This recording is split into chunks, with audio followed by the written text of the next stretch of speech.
Indeed, we are 11 days into the new year. Good morning and welcome to Citizen Extra on this Thursday. My name is Wahiga Mwaura. Now, before I tell you a little bit about what you can expect in the course of today's program, let's immediately cross over now to the Radisson Blu Hotel, where Kenya Airways has announced that they are commencing direct USA flights from the 28th of October with 2 Boeing 787s. Let's listen in. We are confident we are going to secure a big chunk of the traffic between Nairobi and New York. Obviously, if you have the opportunity to fly in 14 or 15 hours versus 20 or 25 hours, I mean, as an individual, I will, buy a ticket on the non-stop flight. So for this reason, our load factor for the first year are estimated at roughly 75–80%. It's not an exact science, but that's our assumption. And once the flight will be launched after 1 year, 2 years, etc., we are in the, we are considering New York with a load factor which is similar as our load factor between Europe and Nairobi, which is roughly today 86–87%. In peak season, Christmas, New Year's Eve, Easter, etc., we are 100%. So that's our forecast. I would say this flight, after 1 year, will fly at around 85%, 90% cabin factor. The last question, please. Okay, all right. So thank you very much. I hope we satisfied your questions. I look forward to a very positive year for us at Kenya Airways. I see this as I said before, a sign of our return. And I thank you very much for attending. And I look forward to seeing many of you on the first flight, which I'm sure Sebastian and Vincent will have some special promotions just for the media. Particularly those positive media, to fly to New York. So thank you very much. Thank you. Thank you.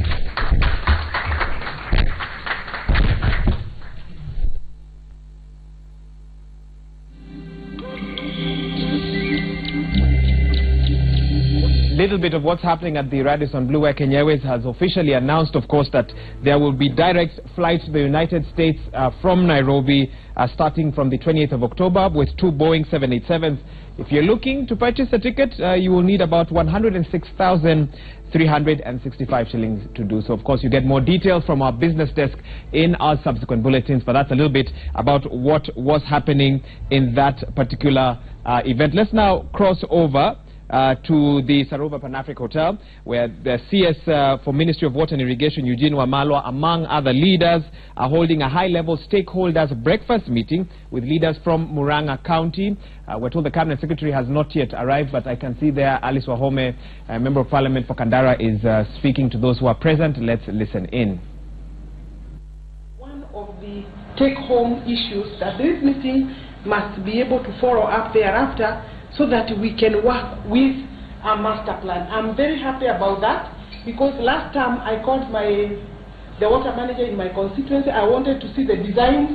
I wanted to know where we are getting water from, how much we have, and then she was referring to very old designs, and she also said there was no master plan. So if we are going to come up with a master plan for the county, perfect, and you must ensure that actually you deliver on that one. And of course, therefore, I believe you'll be engaging the county government. So that for me is very critical. I want to associate with Mr. Kimari. I think his concern is that he would like to keep with the Mheshimiwa Dede Nyoro, the Katango. They would want maybe to know, was that designed for that constituency plus Kiharu and also for Kandara, because there is somewhere where you slotted in Keno. So I think in terms of laying out, and Keno is in Kandara and Maragua. So we need to understand that one, maybe at a smaller meeting, one-on-one, so that we know who is taking whose water. These are resources, and if you want conflict, now join us where we are not supposed to be, and then the conflict will fall. So I think that is another point I would like clarity. On the question of 300 million for pipes, When the head of state came for his campaign, one of the things we asked him to ensure that we get at the Keno meeting is that we felt so far we have resource. Water resource has been handled. We have spent money as a government, but the water is not reaching the people because of lack of pipes. So the pipes, and that time he promised 200 million, or roughly something like that, to just beef up. Maybe I may be wrong, but he did confirm that we can get about 200 million to add onto the pipe supply. So I would have wanted that the ministry is here, because we don't also want to give you the work, a follow-up that is not yours. But I think that is why they were supposed to be here. And because the minister has an apology, I think pick up that one. And the people of Murang'a are remembering that. But the 300 million is something you promised in the meeting at Safari Park, where, you know, that time there was a lot of fireworks. We believe as the political leadership, we cushioned you. We cushioned the government, and we agreed that we must handle this thing because it was really being politicized. But we believe you failed, or you failed your promise. You did not walk along with MPs the way we had agreed. One, there was, and I would like that answer. We had agreed that the 300 or 350 million would be divided per constituency in terms of provision of the pipes. And you were also to look at the sizes of the constituencies and the needs assessment in terms of how much water Kandara has, how much water the other constituency has. That was therefore then to be channeled. The money was to be channeled through the constituency offices, and the members of parliament here may not know, because it's only me and Sabina and Kangata who were in that meeting. But that was the agreement. Now we have a contractor who I haven't seen. I don't know how much pipes are in Kandara and when he will commence work. Even in terms of participation, how does Adi Water want to participate in a project like that if it commences in the absence, without the knowledge of the member of parliament? We want that to be picked up as a very priority subject. So I am questioning the accountability, I'm questioning the ability and capacity to deliver, and equitability of how you are distributing the pipes. Give us that information. The last one, on the dam. You talked about Murang'a South.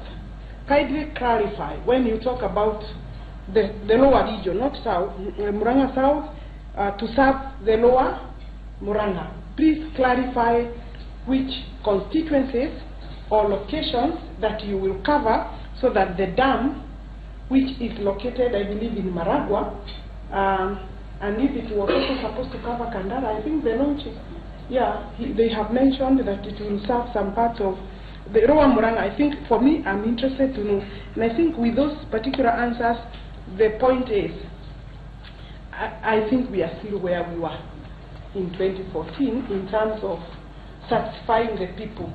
Then standards and regulations. I'm sure you are aware of the fights that have been going on in Murang'a.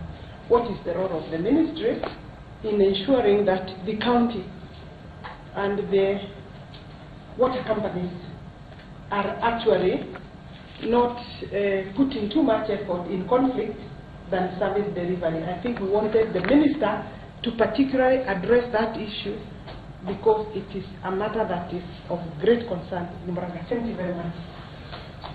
Thank you, Mheshimiwa. I think I had requested that you speak, and everyone now has heard from you.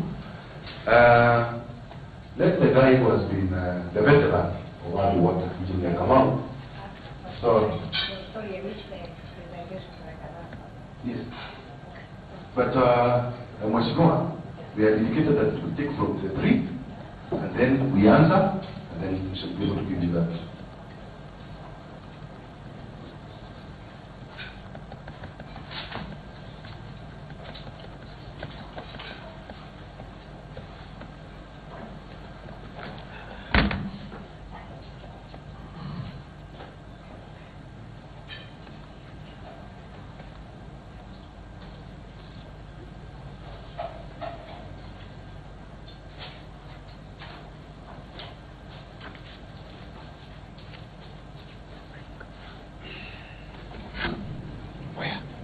Good morning once again.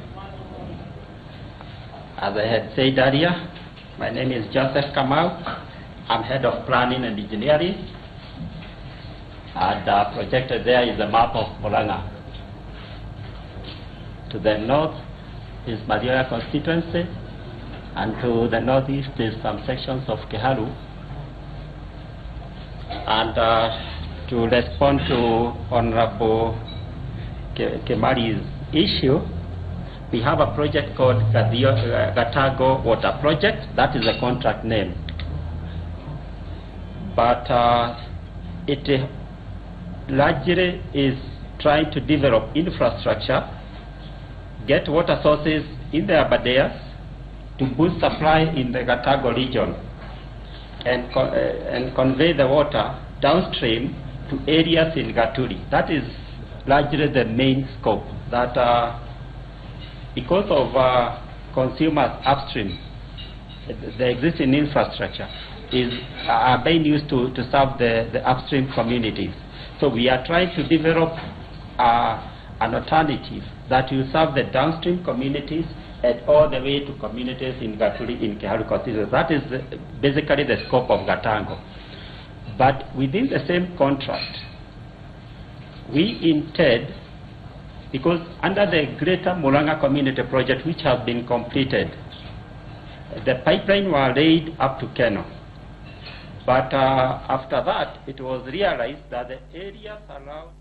Well, we'll be going back to that function a bit later on when CS for Ministry of Water and Irrigation, Eugene Wamalwa, is about to make his speech there. Now, the purpose of that meeting at that City Hotel is to discuss water supply interventions for Murang'a and Nairobi County and its environs. So that's what they're talking about, and that's why you've seen various leaders from some of those counties, including, Murang'a County as well there, and we'll be going back there later on in the broadcast. Well, today we're talking, of course, matters electricity and, of course, some of the challenges Kenyans have been facing in regards to that.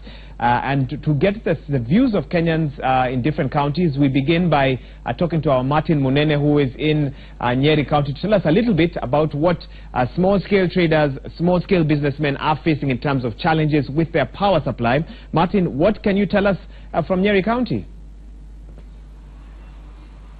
A very good morning to you, Wahiga Mwaura, and like you rightly put it, we're coming to you live from Nyeri County. I am at a barber shop in Nyeri town, and of course, a barber shop depends on electricity every single day for them to be able to operate daily. And so, with what has been going on with the Kenya Power, we want to understand what is the feel of business, the business community, especially small traders in this particular region, especially when it comes to the amount of money people are being charged for the electricity bill. I'll be talking to one person who owns a barber shop and a barber, so that he can help us understand and get a feel really of the people on the ground and how this billing is affecting them. A very good morning to you, sir. Kindly, you'll introduce yourself and tell us where we are, and tell us what is happening with the electricity bill. Have you seen changes in your electricity bill from previously and now? I'm Anthony Kimaro, and I'm a barber in Nyeri town. I've been worried so much about this fluctuation of bills. For instance, I'm used to pay 2,500. Then all of a sudden, I just found out it was 5,000. Now we are very much worried because huwezi ongeza bei ya customers. Clients, once you tell them that the bill is up, it is up to you to know how to be either you in carols on your business, but you are very much worried. Nalabda, what are you people doing now so that you are able to manage what is happening with the bills? You're saying you've actually experienced it on a personal level. Yeah, I've experienced it on a personal level, and we are very much bitter. And I think this Kenya Power should have a competitor, because once you, like in business, you can't have two businesses at the same street. And once you think that you ask your clients more, they'll find another option, the other business. So the Kenya Power, I think, they must have a competitor, because we are very bitter as businessmen. Because, for instance, we always budget like December. I was planning on January I'll be paying maybe 3,000. All of a sudden, when I just went to check my bill, it was 6,000. Now surely where will those other money come from? Yeah. All right, Wahiga, like you can hear this particular gentleman say he's actually experiencing double the bill of what he was previously paying, and he's saying that he does not know where he can be able to get the extra money. And let me just talk to one of the customers that he's attending to, and just to get a feel, if they change, for example, the price of a haircut, will the customers still come, and are customers feeling the pinch as well from their side? Labda tu kwa kifupi, you tell us, utuambie unaitwa nani, na labda utueleze wewe kama mtu binafsi umeona hizi bills za stima zikibadilika, and labda ukakuja kwa kinyozi uambiwe labda utanyolewa na pesa zaidi ya kawaida, utahisi vipi? Utakubaliana nao kwa sababu stima imeongezeka, ama kutakaa namna gani? Kwa majina mimi naitwa Charles Kariuki. Mimi ni kitu ningeendelea kusema ni ya kwamba pesa zikiongezeka, sasa kama mimi nakunjanga hii kinyozi, nitaanza sasa kutafuta namna ya kwenda place ingine, juu sasa nimezoea sasa kunyolewa na hizo pesa. So nikakuta sasa zimeongezeka, ni kutafuta namna ingine mahali pengine, juu sasa kulingana na venye uchumi iko, sasa mtu anajaribu kwenda pahali anasikia kopoa na ananyolewa vizuri. Kama hapa unakuta pana usafi, pako pahali pazuri sana. Lakini sasa ukakuta sasa nimeongezewa pesa, zimezidi kuongezeka, utaanza kutafuta namna ingine sasa. Yeah. Asante. Wahiga, that is the situation in Nyeri County. Farmers are feeling the pinch of rising prices of power, and they're saying that they don't know what to do, because like you've heard from a customer's perspective, they're not ready to pay extra for services that they get from, for example, a barber shop that depends on electricity for them to be able to operate. Back to you in studio, Wahiga. Well, thank you so much for that update, Martin Munene, just letting us know what the views are of residents of Nyeri County. From Nyeri, we cross over now to Kwale County, where Nikki Gitonga wants to talk to a hotel owner, hotel manager, to find out what sort of challenges they're experiencing in regards to the electricity supply in that part of the country. Nikki, what can you tell us? Thank you very much, Wahiga Mwaura. We are getting you live from Asins Holiday Inn Hotel in Diani, Kwale County. It's one of the hotels in Diani, the beach hotels in Diani. We're going to speak with assistant manager for the hotel, and he's going to tell us the challenges that are facing as a hotel concerning the skyrocketing electricity bills since the month of December. Kindly, Mr. Patrick, maybe you can just come forward here. Tell us, what are the challenges that you are facing, especially during the month of December when the bills were too high?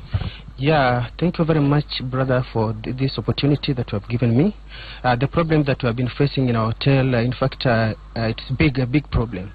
Last month we used to pay, for example, 19,000 shillings, and when we got the bills of December, we paid 34,000 shillings, so it doubled.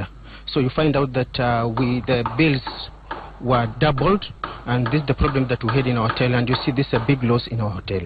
Yeah. So, in terms of, okay, yeah, the bills were high. Did it affect your business in any way or the other? It affected us because, you see, when we spend more money in paying the bills, you know, then the other operations will have to be stagnated. So that's the reason why I am telling you that we got losses, because instead of using the money to pay for other services, we had to pay for the bills. On 9th of January, like 2 days ago, we had a power outage across the country. Did it affect you in one way or the other? Yes, of course we were affected in one way. In fact, you see, although we have a generator, so the problem that we had to spend more money in buying the diesel for the hotel to run, because our guests cannot sleep without AC.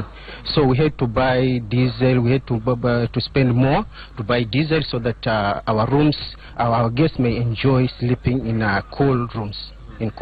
So maybe as a hotelier, what's the way forward? What's the way going forward? What do you want the government to do to ensure the hoteliers and you're not counting losses? So what we can just ask the government is just to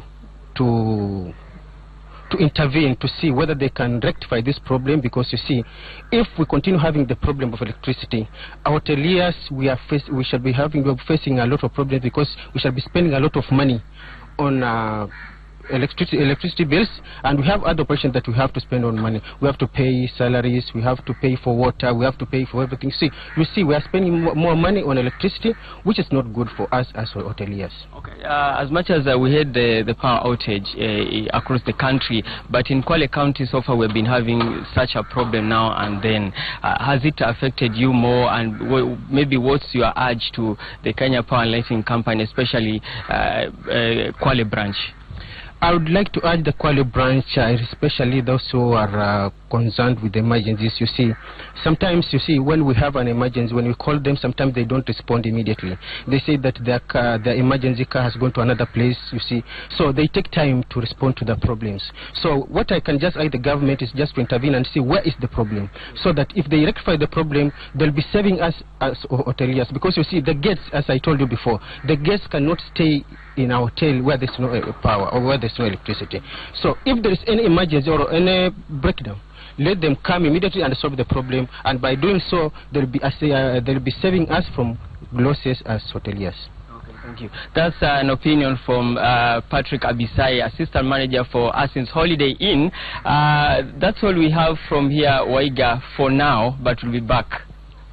Nikki Gitonga there reporting just next to a hotel there in Kwale County. Of course, the concerns that they are facing, being able to provide good services to all the visitors to their hotel, while at the same time handling their electricity costs. Now, we value your feedback on this program. I'm trying to look at some of your SMSs now. 22422 is our SMS line, and our social media platforms on Facebook and Twitter at Citizen TV Kenya, and I'll try and read a bit of that. Of course, the hashtag being Citizen Extra. Now, joining me in studio, and I'll be coming to him shortly because he says before the end of the day he will have carried on with what he promised. And I'm talking about Apollo Mboya, an advocate and former LSK CEO. He says that he is going to take the matter of electricity, inflated power bills to court, and he wants to do that today, and he'll be telling us a bit about that in better details shortly. But before that, earlier today, Ken Tarus, the CEO of Kenya Power, was in this studio, and he talked a little bit about the reason for high bills over the last couple of months, and he was speaking to Charles Odhiambo on the Power Breakfast Show. Let's listen to what he had to say.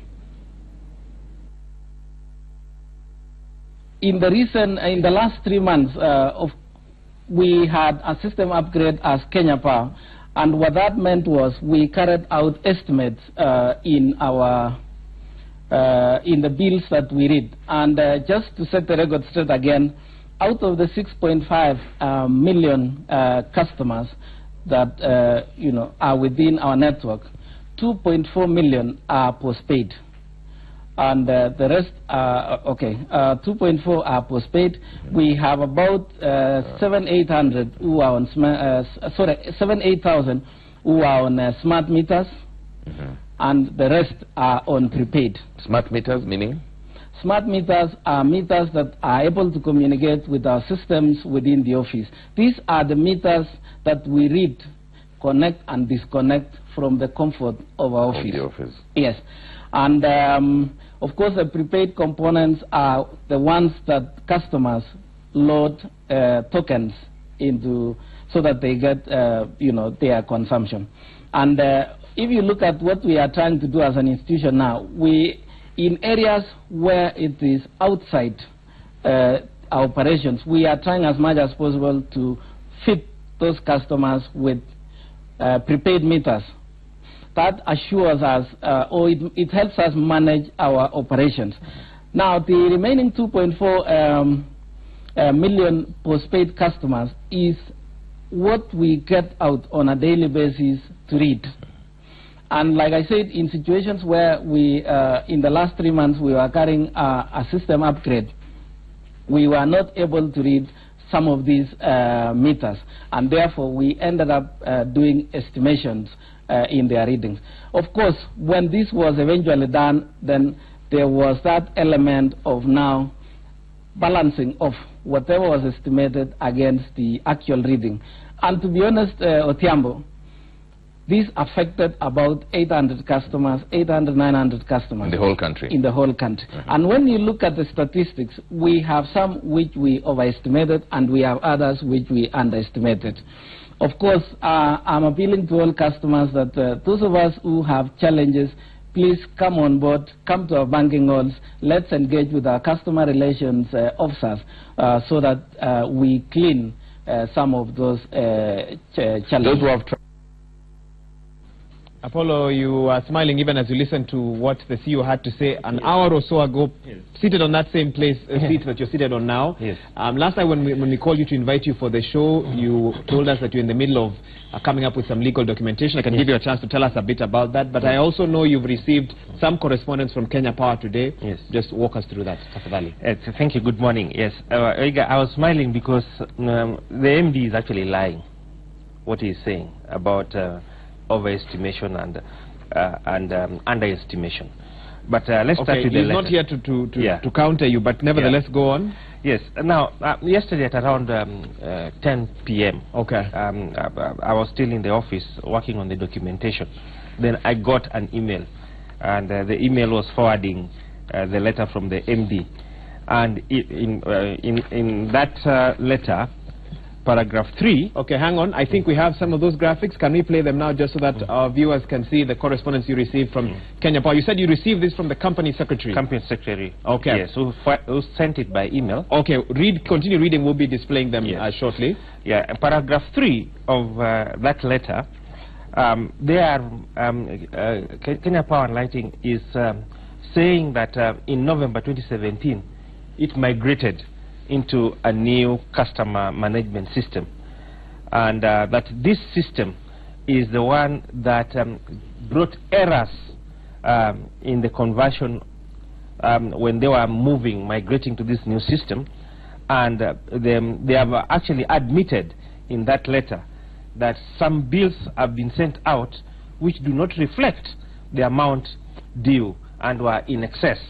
And that okay, you're talking about point 3.2, which is the next one. Okay, that will be coming up. We just want to be clear that you're reading exactly what they sent to you. Yes. Okay, carry on. So I'm just summarizing that, and that now they are going to embark on a campaign to sensitize the public, and that they have put help desks throughout the country. That's what 3.3 says. Help desks throughout the country in their offices, so that they can, and also provided some telephone numbers so that the customers can access those help desks. Okay. Yes. Clearly you don't believe that they have done that. First of all, this letter is a very good letter, which now I'm just going to tinker with my pleadings, because they have admitted that this is what we have been saying, that they have admitted that there were errors. Okay, with the billing system. Yes, and the people are overcharged. So that's a very good step for me. Yes. So despite that they are denying that they are not abusing their dominance, because this letter is copied to me, but it was actually written to the Competition Authority of Kenya, that they are still denying that they have not abused their dominance and they have not abused their monopoly. Okay. But I wish they were here, because there are several fundamental issues. And at this point, I can actually even tell the viewers, what is it that we are taking to court? This is just one aspect of it, the issue of overcharging and misrepresenting bills. The monopoly must end. Why does the why do I say so? If you go to the Constitution and the fourth schedule, specifically paragraph 8E, it states very well that electricity and gas is a devolved function of the county. But yet, we have left Kenya Power, since the Constitution came, at the national level. At the national level, that if you have a problem, you have to call Kenya Power at the national level. Instead of dealing with your county representative or link or whatever that is. Okay. We should have Kenya Power, actually for every county, the same way we have for water. And I've seen people talking about water today. That is what should happen. We have water companies for every county.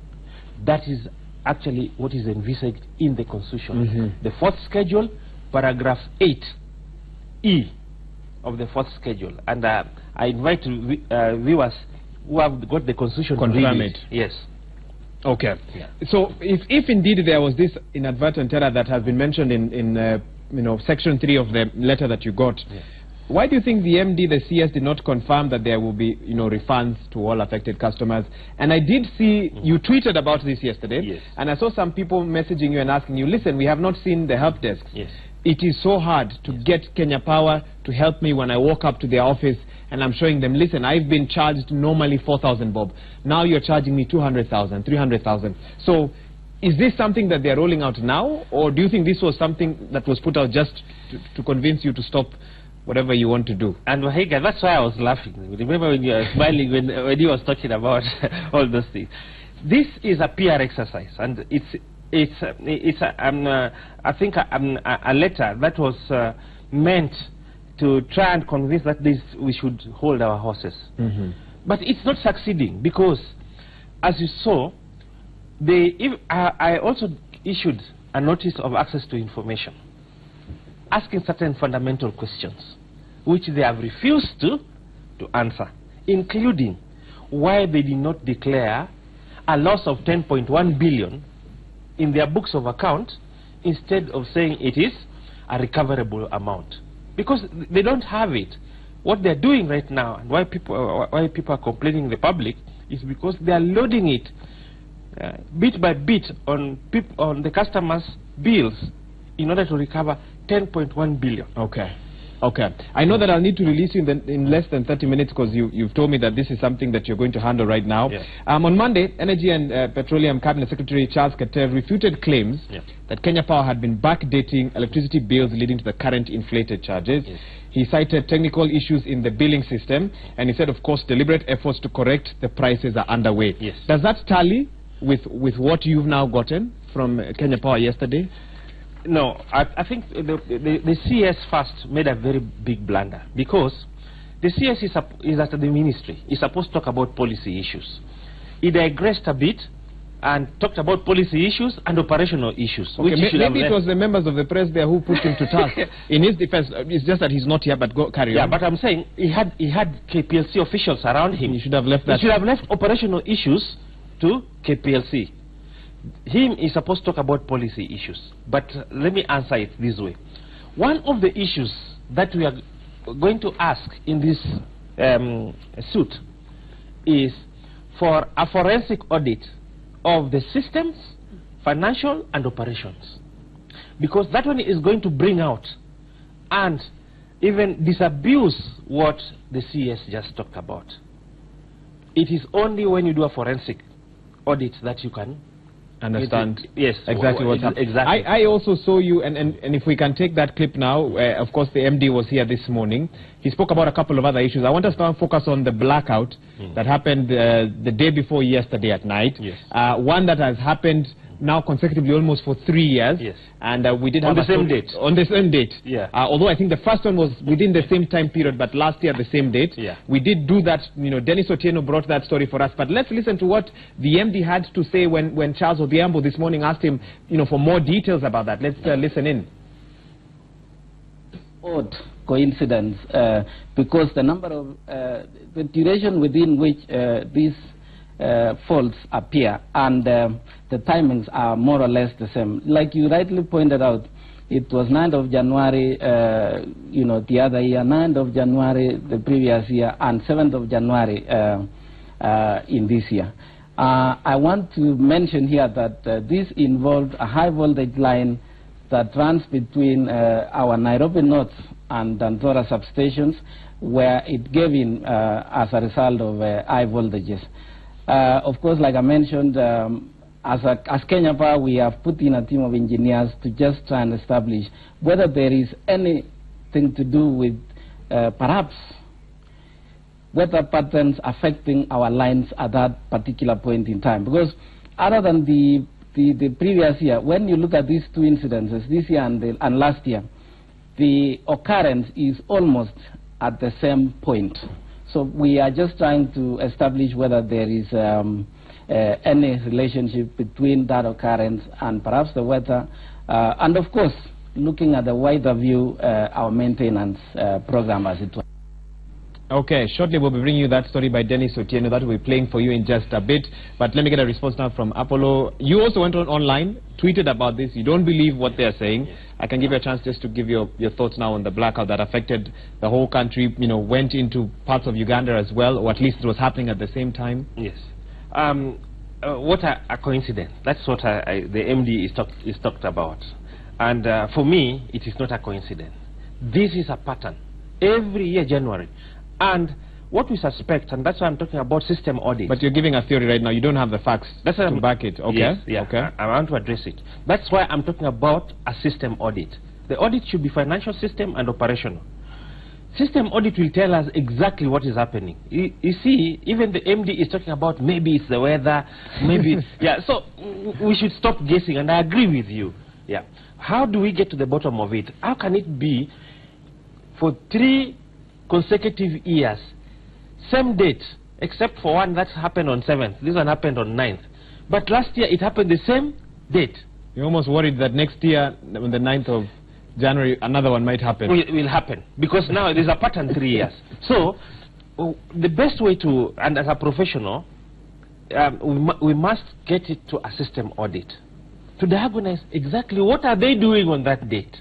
But the most fundamental issue is this, on that issue of blackout. It confirms what I'm talking about, that this monopoly must end because it is a threat to national security. If you have... Give us specifics. Yeah, if you have only one distributor of power, like Kenya Power, and something happens to it, the way it's been happening, then the whole country is held hostage. That's why, and that blackout is a threat to national security. That's what I'm talking about. Everything was down. Everything was down. The airport, I saw... Were affected. Yes. I saw the airport, even international airport in Kisumu, does not have a backup power. I said, what is this? Because it was darkness. So, that is, it just still buttresses what I'm talking about. Okay. That we should never have only one supplier of electricity in the country. Has the Competition Authority contacted you? You wrote to them? Yes. They contacted me. They contacted you? Yeah, they contacted me. They wanted bills. I have the letter here. That's the bills that people have been sending to you? Yes. How many have you received right now? I've gotten emails. Yes. I'm totaling around 600. Okay, 600 at the moment. Yeah, 600. Okay. But the Competition Authority, and that's why it was so warped, what they're asking me, that I get the bills from March 2017 to date. Yes, that's correct. I'm reading that here. And what and I'm going to answer it today. What I was asking myself, they know the person who gave out the bills. They are a regulator. They don't want to go to Kenya Power and Lighting. But be it as it may, I'm going to give them a few that I've gotten, because one of the issues that people have complained about, those bills, they don't send them. Then they ambush you with one bill. Some of the issues are you don't get the bills. And you're not talking about just one incident or two. You're talking about reports you've had from many of the people that have sent you those emails. Exactly. Let me talk about myself. Okay, go ahead. In December, I received 3 bills, and I have them here. I can show you. 3 bills. Different. And when I paid... To the same account? Same account. When I paid, then another one came. And I said, but I've just paid this electricity. And to illustrate this, it is important that you see the dates of these bills, and then you will believe me. This bill was sent on 19th of 18th of December. 18th of December, that's right. This bill is on 17th of December. 7th of December. Oh, 7th rather. Sorry, December. I beg your pardon. Yes. This one is 4th of December. Of December. Look at it. This one is 9,000. That's correct. That's okay. Right. This one is 2,143. Yes. Same month. And this one is 3,900. Same month. Explain to me. Is it not addressed to me? It's not me to explain. Yeah. No, but I'm saying, can you see it? No, I'm just saying yes. Yes. Actually, yes. They are all addressed to me. My name. Same, and the address is the same. So, this characterizes what other viewers are talking about. Okay. Yes. Okay. Dennis Otieno did 2 reports. He did one yesterday. I don't know if we have... Do we have the latest report that he did yesterday? Last night, of course, where CS Keter took time to explain exactly what happened. Let's listen in. Kenyans were last evening left a frustrated lot following the massive power failure that lasted for more than 6 hours. Nare, say hakuna wengi. Watu watembei usiku kwa nare hivyo. Juni ngori. Kupotea hivyo ikaathiri kikazi, lakini tumefunga saa 3 saizi saa 3. A situation that prompted the man at the helm of the energy sector to visit Kenya Power's National Control Center to establish the cause of the blackout. The problem which when it was isolated, was between Thika road substation and here. There was a breakage of one of the conductors causing a short circuit. The hit resulted in the loss of 250 megawatts of power at a go, hence the outage. It's a very crucial line because it is bringing all the power from geothermal. Keter says the government is currently building a new power line from Olkaria to Mombasa, which will help stabilize power supply in a month's time. In the next about 5 weeks, we should have completed the cable within the national park, and that will really allows a lot of stability in terms of the power. Interestingly, the outage incidences appears to be following a familiar script.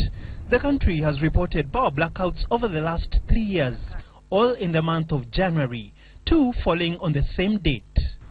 A power outage hit Kenya on 9th of January last year. The same had occurred on January 7th, 2016. Meanwhile, 2 opposition legislators in the Energy Committee want Kenya Power to come clean on high electricity power charges. So that we launch an investigation and find out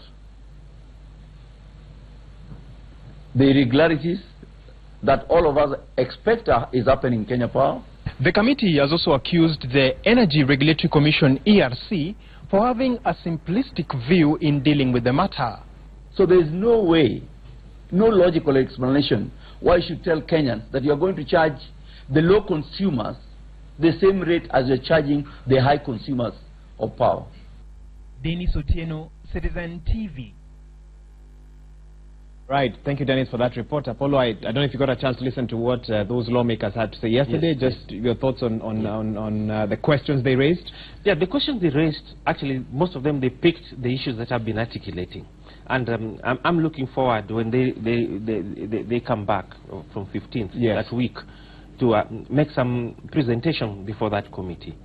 But the most important issue is that there is a big heist happening at Kenya Power, and that's what you believe. I believe so, and I have a lot of information that can back up my contestation, and that is why I'm so confident about the class action. But every time Kenya Power have press conferences, they say that it's not that, and they've tried to explain. You still don't buy into what they are putting forth as their case. Their press conferences are denials. For example, they put the CS in a very awkward position, and in fact, if I'm the CS, I should not have addressed that press conference, because the CS actually denied that.